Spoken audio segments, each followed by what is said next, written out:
Life is good, God is great, man. It's your boy J Matt. It's less hot in Cleveland. I'm feeling it. But Joe is feeling himself. Joe feeling good. I like this. I like when Joe is spicy. I like when Joe got an op to shoot at in the podcast world, man. I love pod wars, man, when he had somebody to fire at, when somebody was firing back at him. I remember when him and Nori had a little back and forth when they was both getting to the bag.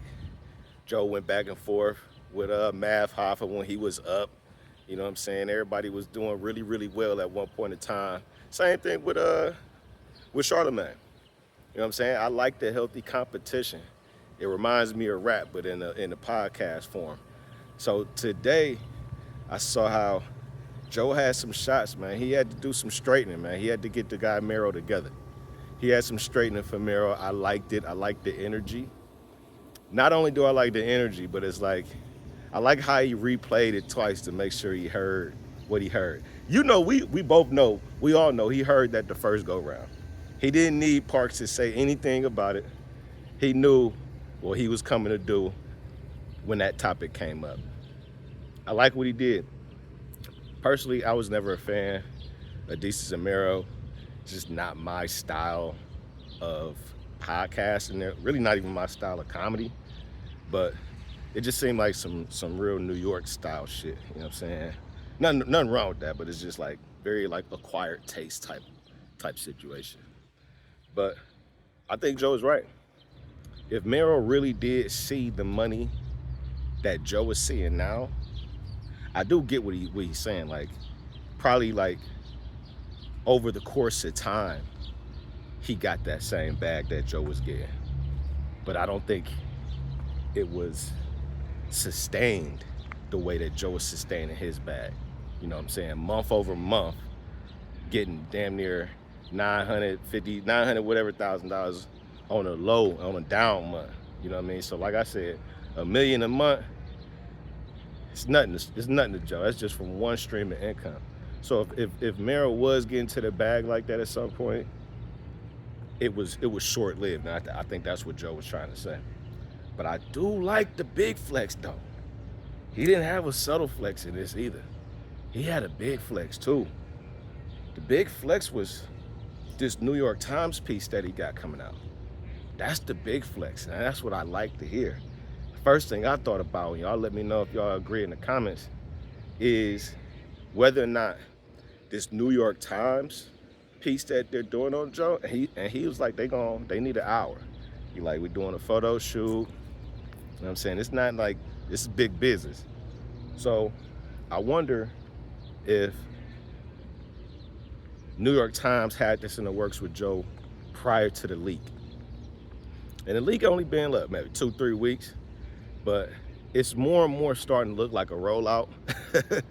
But if it's not a rollout, if it was a true leak, man, everything works in time with Joe. Like it seemed like when he has a mishap, it always works into his favor. Like he's able to capitalize on it. So ever since this leak came out, man, it's been it's a lot of buzz going on, and Joe is capitalizing on it like he should. So if the New York Times piece came out as a result of the leak, it also leans to what I was saying in terms of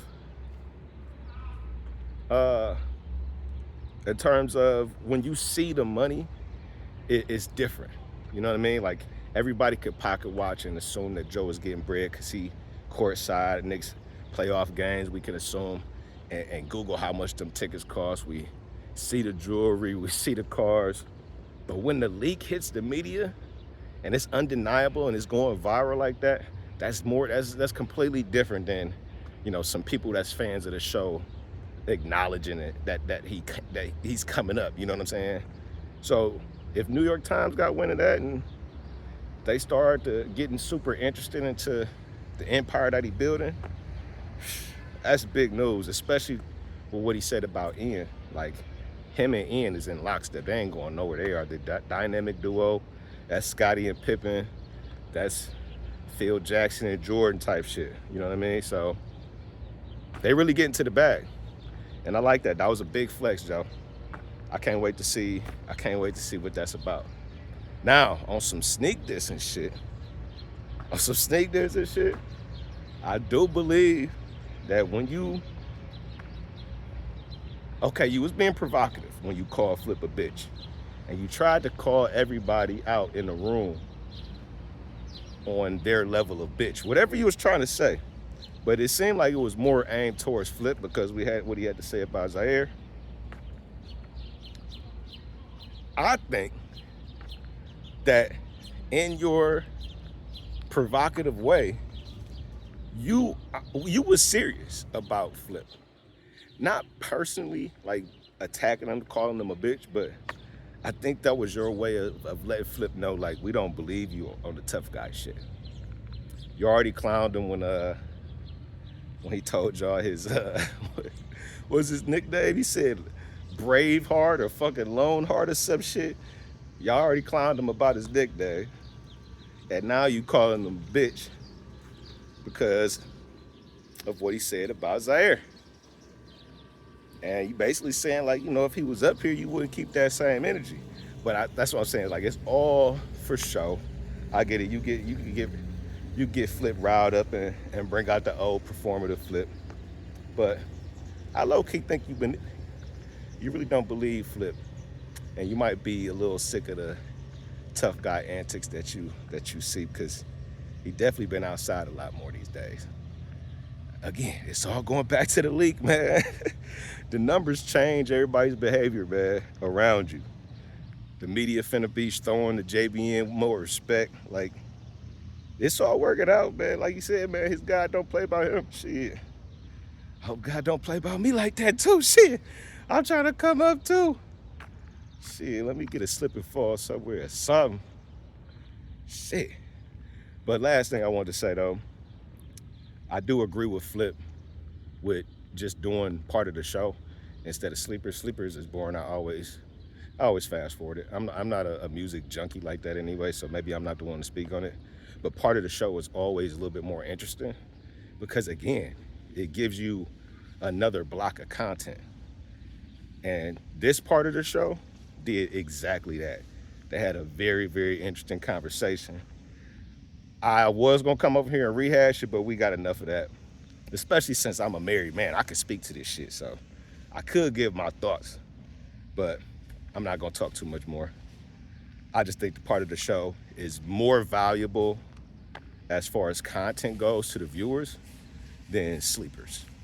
Sleepers I'm pretty sure it's more valuable to the artists and exposure, but as a viewer, I don't know, y'all let me know. I could be speaking, maybe I'm just speaking for myself, but I enjoy part of the show, especially today. But that's what I got for y'all. Appreciate y'all. That's everybody that's subscribed. If you haven't, go ahead and do that. If you're rocking with your boy, like the video. It's the J Matt Show, man. We cooking. I'm outside. I'm out.